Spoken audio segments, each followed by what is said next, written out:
बिस्मिल्लाहिर्रहमानिर्रहीम। अस्सलाम वालेकुम डियर स्टूडेंट्स। तो आज हम अपना क्लास 12 का बायो का हमने चैप्टर नंबर 16 स्टार्ट किया था, स्पोर्ट एंड मूवमेंट्स। तो पहले हमने इसका कॉन्सेप्ट और नीड्स पढ़े थे, पिछले लेक्चर में स्पोर्ट इन प्लांट्स को स्टडी किया था। तो आज हम फर्दर इसकी स्टडी करने जा रहे हैं कि हमने कहा था कि प्लांट को सपोर्ट करने के लिए फर्दर कुछ टिश्यूज हैं, कुछ सेल्स हैं जो उनको सपोर्ट प्रोवाइड करते हैं। ठीक है, तो उसके अंदर हमने स्क्लेरेनकाइमा सेल्स जो है और कोरेनकाइमा सेल्स, उसके बारे में हमने पढ़ा था कि स्क्लेरेनकाइमा सेल जो है हमारे पास ये ज्यादातर अडल्ट प्लांट्स उनको सपोर्ट करते हैं, और कोलेनकाइमेटस सेल जो हमारे पास ये ज्यादातर जो चाइल्ड बेबी प्लांट्स होते हैं उनको सपोर्ट देते हैं। ठीक है, तो उसके हवाले से आज हम फर्दर स्टडी करने जा रहे हैं कि हमारे पास फर्दर टिश्यूज हैं जो कि प्लांट्स को सपोर्ट करते हैं। सबसे पहले हम बात करते थे स्क्लेरेनकाइमेटस सेल्स की। हमने कहा कि ये अडल्ट प्लांट को क्या करते हैं, सपोर्ट करते हैं। और दूसरी बात कि इनके अंदर सेकेंडरी वॉल्स मौजूद होती हैं। ठीक है, अब सेकेंडरी वॉल्स के होने की वजह से इनके अंदर इलास्टिसिटी मीन्स के इलास्टिक नहीं होते हैं। ठीक है, इसके अलावा जब हम बात करते हैं कि सेकेंडरी वॉल्स तो मौजूद है लेकिन ये नॉन लिविंग है। ठीक है, स्क्लेरेनकाइमेटस सेल्स हमारे पास नॉन लिविंग होते हैं क्योंकि इनके अंदर प्रोटोप्लाज्म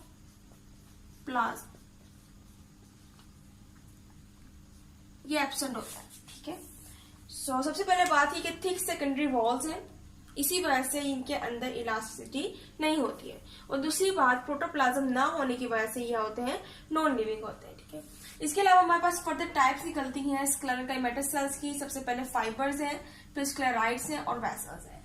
फाइबर्स हमारे पास स्क्लेरोमेटस सेल्स की एक टाइप है जो कि वर्क करती है for the support in the plants. ठीक है, सबसे पहले तो मैं कहती हूँ कि ये लॉन्ग होते हैं, इनका स्ट्रक्चर जो है ये लॉन्ग होता है और ज्यादातर ये बंडल्स की फॉर्म में, ठीक है ना, बंडल्स की फॉर्म में कहाँ मौजूद होते हैं, इन द जाइलम। ठीक है, कैप बंडल्स की फॉर्म में, ठीक है, ये प्रेजेंट होते हैं इन द जाइलम। दूसरे हमारे पास टाइप है स्क्लेराइड्स की। स्क्लेराइड्स हमारे पास फाइबर से छोटे होते हैं। ठीक है ना,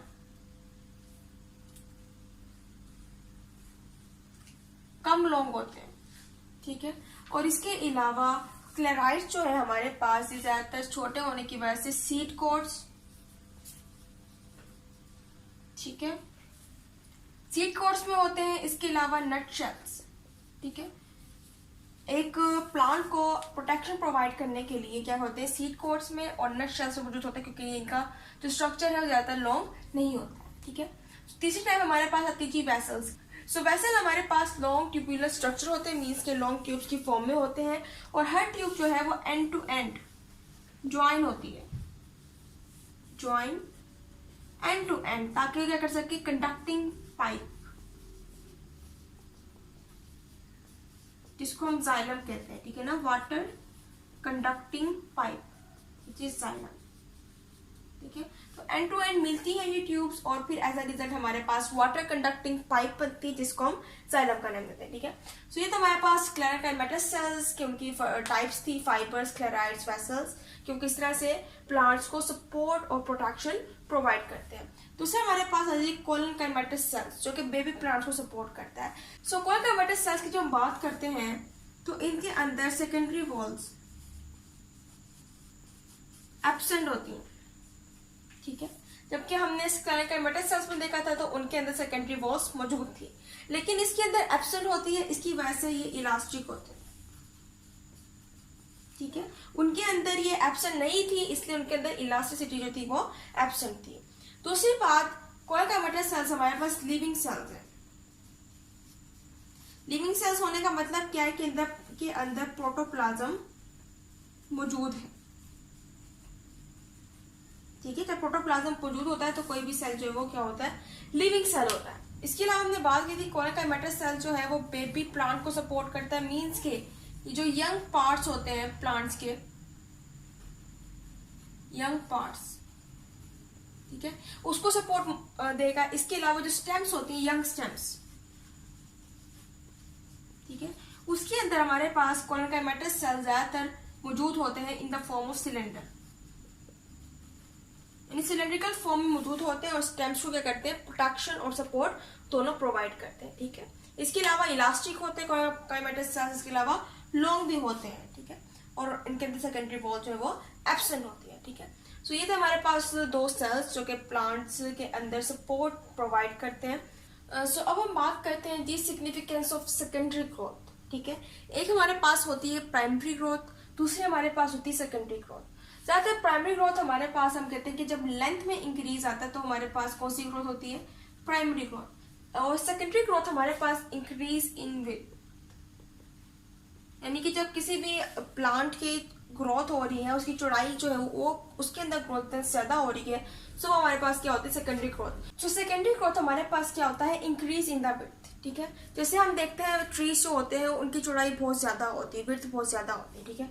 तो उसी तरह हमारे पास सेकेंडरी ग्रोथ होती है, ठीक है, कि इंक्रीज इन द विड्थ। तो अब हम पढ़ने जा रहे हैं कि सिग्निफिकेंस क्या है सेकेंडरी ग्रोथ, यानी कि सेकेंडरी ग्रोथ की क्या इंपॉर्टेंस है प्लांट में, ठीक है। तो सबसे पहले हम कहते हैं कि सेकेंडरी ग्रोथ हमारे पास होती कैसे है, इसके अंदर क्या क्या चीजें हैं। सबसे पहले हम बात करते हैं वास्कुलर कैम्बियम, ठीक है। फर्स्ट चीज ये है हमारे पास, दूसरी होती है जी कोक कैम्बियम, ठीक है। अब इन दोनों चीजों की वजह से जब सेकेंडरी हमारे पास जो विड्थ है किसी भी प्लांट की, किसी भी ट्री की, वो इंक्रीज होती है, प्लांट की जो गर्थ है वो इंक्रीज होती है, तो वो हमारे पास क्या कहलाती है, सेकेंडरी ग्रोथ। यानी कि सेकेंडरी ग्रोथ में हमारे पास ये दोनों एलिमेंट जो है क्या करते हैं, हेल्पफुल होते हैं, ठीक है। तो सबसे पहले हमारे पास होता है जी वेस्कुलर कैम्बियम। अब वेस्कुलर कैम्बियम के अंदर ज्यादातर हमारे पास सेल डिवीजन होती है, ठीक है। अब यहाँ पर सेल डिवीजन होती है, इसकी वजह से हमारे पास दो नई चीजें और बनाता है। सबसे पहले हमारे पास होती है जी सेकेंडरी जाइलम, ठीक है, जो कि इसके इनर पार्ट में मौजूद होती है, वेस्कुलर कैम्बियम के इनर पार्ट में मौजूद होती है सेकेंडरी जाइलम। दूसरी बनाता है सेकेंडरी फ्लोएम, जो कि क्या होती है, आउटर पार्ट में मौजूद होती है, ठीक है, आउटर हिस्से में मौजूद होती है ऑफ द वेस्कुलर कैम्बियम, ठीक है। अब इन दोनों की जो हम बात करते हैं तो सबसे पहले सेकेंडरी जाइलम। सबसे पहले बात है सेकेंडरी जाइलम हमारे पास क्या करती है, स्टेम को थिकनेस प्रोवाइड करती है, ठीक है। इसलिए हम कहते हैं कि जो वुडी स्टेम्स होती है हमारे पास, इसके अलावा वुडी स्टेम जो उनको भी थिकनेस प्रोवाइड करती हैं, ठीक है। और हम कहते हैं कि जो सेकेंडरी जाइलम है हमारे पास, जो कि वेस्कुलर कैम्बियम का हिस्सा है, ठीक है।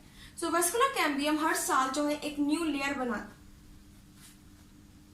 New layer.